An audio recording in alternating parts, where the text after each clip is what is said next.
हथियार सिर पर छोड़े हैं, चलाना नहीं भूले, हाथी कोपर से दगड़ा चलाना जानते हम लोग। सीधा कैसे जाएगा, टेढ़ा कैसे जाएगा हमको मालूम है, लेकिन हम संवैधानिक लड़ाई लड़ रहे हैं। साथियों, पिछले इसी महीने में 20 तारीख को यहाँ के शराब ठेकेदारों द्वारा हमारे एक जाबाज साथी भाई अर्जुन कनासिया को पहले एक्सीडेंट किया, उसके बाद उस पर गाड़ी चढ़ा के उसको मार दिया। 20 तारीख को भी हमने थाने के वहां पर आंदोलन किया, धरना दिया। प्रशासन से हमने निवेदन किया था, प्रशासन को हमने आगाह किया था कि उन पर कार्रवाई करिए, कार्रवाई करिए। लेकिन प्रशासन, माननीय एसडीएम साहब यहाँ कर आकर बोलते हैं कि मैं कलेक्टर साहब के आपके वीडियो कॉल पे बात कर रहा था, हमको बात नहीं करना, हमको कार्रवाई चाहिए। और अभी सुनने में आया, कल पता चला कि थाना प्रभारी का भी यहां से ट्रांसफर मनावर कर दिया। कहीं भी करो, ये आपकी प्रशासनिक व्यवस्था है, हमको उससे कोई मतलब नहीं। लेकिन कोई भी घटना होती है, क्या आपने अभी तक उस लोकेशन की सीडीआर निकाली जहां पर वो लोग मौजूद थे? सबके पास मोबाइल थे, सबके पता चल जाते। एक गवाह बोल रहा है कि मेरे सामने एक घटना हुई, उसके बावजूद भी प्रशासन लिपापोती करने में लगा हुआ। क्यों भाई, क्या दबाव है आप पे? आपके थाने के बाहर लिखा जाता है जनसेवा देशभक्ति। कहां है आपकी जनसेवा और देशभक्ति? अगर उस नारे को सार्थक करना है तो आप कार्रवाई करिए। पूरी वो घटना है, दुर्घटना बताकर उसको आप फाइल बंद करना चाहते हो, जबकि एक कई क्षेत्र का व्यक्ति बोल रहा है कि वो हत्या हुई है। उसके बावजूद भी माननीय एसडीओपी साहब, माननीय एसडीएम साहब कार्रवाई करने के बजाय हमको समझा रहे हैं, उठ जाइए, हम कलेक्टर साहब से बात करेंगे, हम इससे बात करेंगे। अरे हमको बात नहीं करना है भाई, हमको कार्रवाई करवाना चाहते, 302 का मुकदमा करवाना चाहते जिन लोगों ने हत्या की है। साथियों, आज वो आदिवासी समाज का युवा था, एक जाबाज युवा। अगर ऐसे समय में भी हम लोग नहीं बोलेंगे, चुप रहेंगे, तो पता नहीं आगे और कितनी घटनाएं होंगी।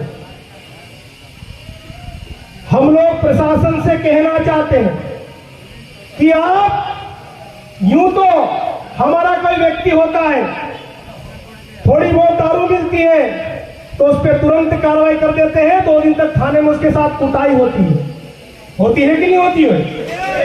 तुरंत कार्रवाई हो जाती है उस पर, क्योंकि इनको केस बनाने रहते हैं। लेकिन वहां पर गाड़ी चढ़ा के उसको मार दिया गया। अभी तक इन्होंने सीडीआर नहीं निकाली, अभी तक ये लोग पता नहीं लगा पाए कि वहां पर कौन कौन लोग मौजूद थे, जबकि बताया जा रहा है, पता चल रहा है, बोलने वाले बोल रहे हैं कि एक गाड़ी से ठोका और दूसरी गाड़ी में 2 बार चढ़ाया, उसकी किडनी भी डैमेज हुई है, उसके शरीर पे टायर के निशान भी है। जब आदमी आगे से ठुकाया तो गाड़ी कैसे चढ़ी? हत्या हुई है ना ये। फिर कार्रवाई क्यों नहीं कर रहे? नहीं कर रहे हमको कलेक्टर से बात फोन पे। अगर कलेक्टर साहब आए तो मौजूद हम यहाँ उनके सामने आमने सामने होकर हम बात करना चाहते हैं। क्यों नहीं बुला रहे आप लोग? 10 दिन हो गए, हम आपको चिल्ला चिल्ला के बोल रहे हैं कि उसकी हत्या हुई है, हत्या हुई है। क्यों नहीं जांच कर रहे आप लोग? क्यों आदिवासी समाज के सब्र का इंतजाम ले रहे हैं आप लोग? आदिवासी बेटा है, शांत तरीके से अच्छा लगता है। भी मैंने बोला है, हमको टेंटा मामा भी बनना आता है, बिरसा मुंडा भी बनना जानते हैं हम लोग। एक आदिवासी समाज के लड़के की हत्या हुई है, उसके घर में पूरा परिवार खत्म हो गया, उसकी बहन रो रही है, उसकी मां रो रही है, उसका रिश्ता रो रहा है। आपको कोई फर्क नहीं पड़ रहा है, आपको कोई उसकी जरा भी परवाह नहीं है, जबकि आप बोलते हो सरकारी सिस्टम हो गया है, तुरंत आप इंक्वायरी कर लेते हो। आज अगर अर्जुन कनासिया की जगह कोई अन्य होता तो शायद अभी तक वो जेल में बैठे हुए होते। लेकिन ये नाकामी है पुलिस प्रशासन की, कार्रवाई नहीं करना चाहती है। और मैं पुलिस प्रशासन को कहना चाहता हूं कि ये आपके पीठ थपथपाने वाली बात नहीं है। आपके लिए शर्म की बात है। और उसी दिन जब हम डे में बैठे थे अर्जुन की लाश लेकर वहां पर, तभी पता चला था कि एक सर की भी हत्या हो गई है। मतलब पुलिस प्रशासन का कोई किसी को खौफ नहीं, खुलेआम शराब माफिया दारू बांट रहे हैं, लोगों को डरा रहे, धमका रहे और कार्रवाई नहीं कर रहे। तो जन सेवा और देशभक्ति का जो नारा आपके थाने के सामने लिखा है, उसको आपको मिटा देना चाहिए। क्या मतलब ऐसे नारों का जिसका कोई औचित्य नहीं?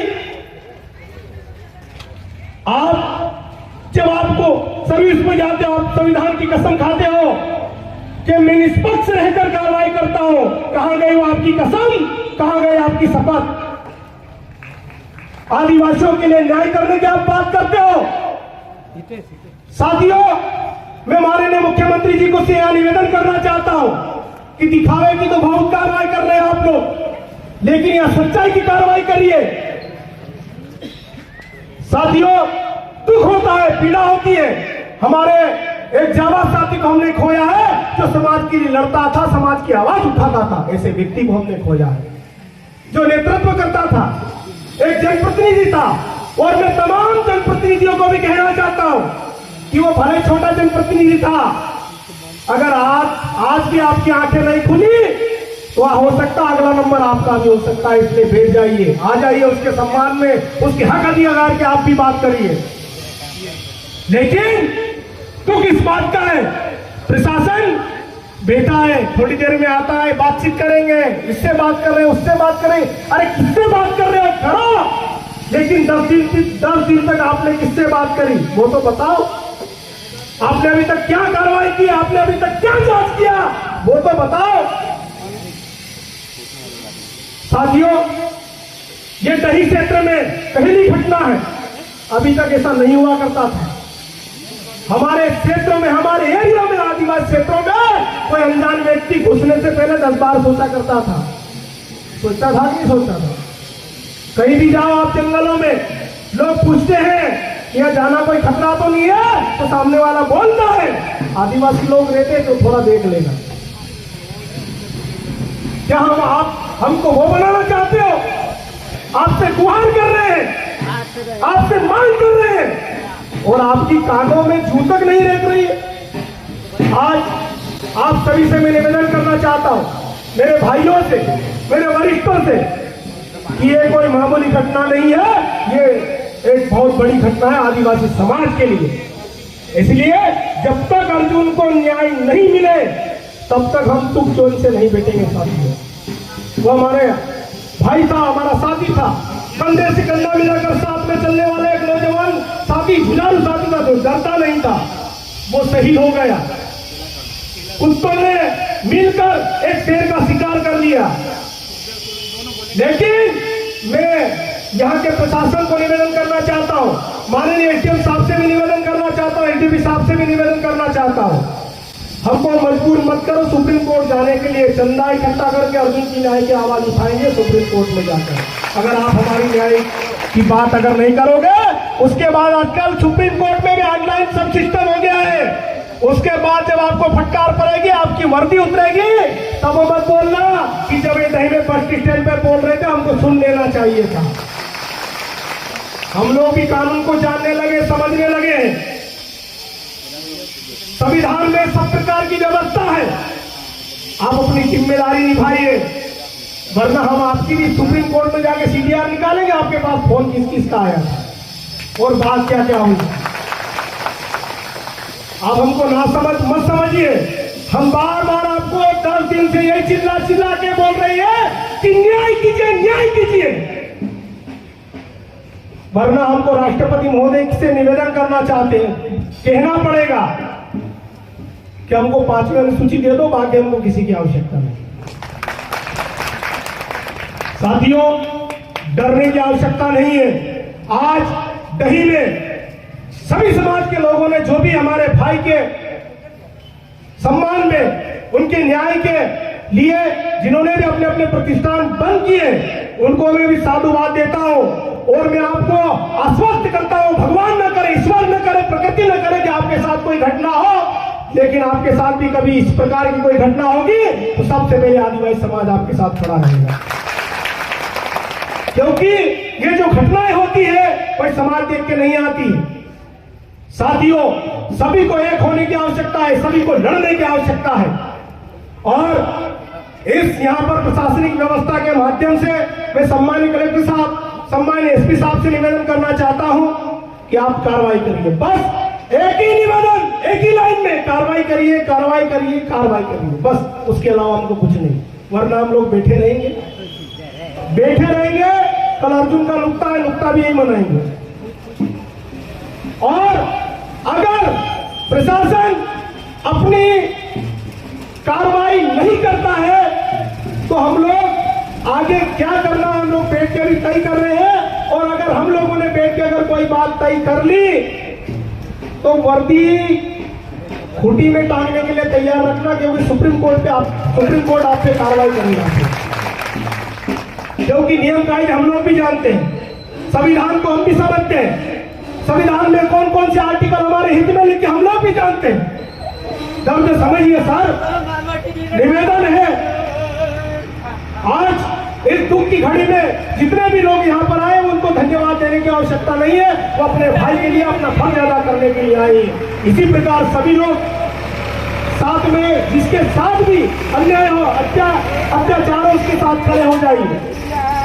साथियों, जो सक्षम होता है उसको बुलाने की आवश्यकता नहीं होती, उसको लोग आगे लेके फोन लगा के बोलते हैं कि हम आ रहे हैं, आने की आवश्यकता है क्या? लेकिन छोटे व्यक्ति के साथ, पीड़ित व्यक्ति के साथ, कुचले व्यक्ति के साथ कोई खड़ा नहीं होता है। उनके साथ ये जो धूप में बैठे ऐसे लोग खड़े होते हैं और सभी को खड़े होना चाहिए। साथियों, हमारी एक ही मांग है, 302 की उन पे कार्रवाई हो। और जो अभी पता चला है कि जो ड्राइवर जो कि आदिवासी समाज से आते हैं उनको उन्होंने अंदर कर दिया, जबकि असली मोहरे कुछ और हैं, वो वहां पर मजदूरी करते हैं, वो दाड़की करते हैं। उनके सेठ ने उनको आदेश दिया ये कर दो, उन्होंने वो कर दिया। जाने अनजाने में 2 पैक लगा रखे होंगे उस समय उसने। लेकिन उनको भी समझना चाहिए था कि एक आदिवासी भाई, यार आदिवासी समाज में एक चीज हमने देखी है, किसी को थप्पड़ भी मारते 10 बार सोचते हैं कि यार सामने वाला कौन है। लेकिन प्रशासन उन ड्राइवर पर कार्रवाई करने पर तुला हुआ और अपनी कार्रवाई तीसरी करना चाहता है।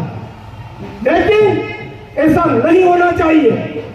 हम लोग जब तक अर्जुन की आत्मा को शांति तभी मिलेगी जब वो जो मुख्य आरोपी है वो जेल के सलाखों पीछे जाएंगे। और जब तक वो जेल के सलाखों के पीछे नहीं जाएंगे तब तक हम चुप और जेल से नहीं बैठेंगे। मैं आपको आश्वस्त करता हूं मैदान से। साथियों, बातें बहुत सारी है, दुख है, दर्द है, लेकिन आप हम सब मिलकर अर्जुन भाई के परिवार को न्याय दिलाएंगे। उनके सम्मान की लड़ाई की जिम्मेदारी आपकी है, मेरी है, जितने भी उपस्थित है उन सबकी है। बहुत बहुत धन्यवाद। जय जोहार, जय आदिवासी।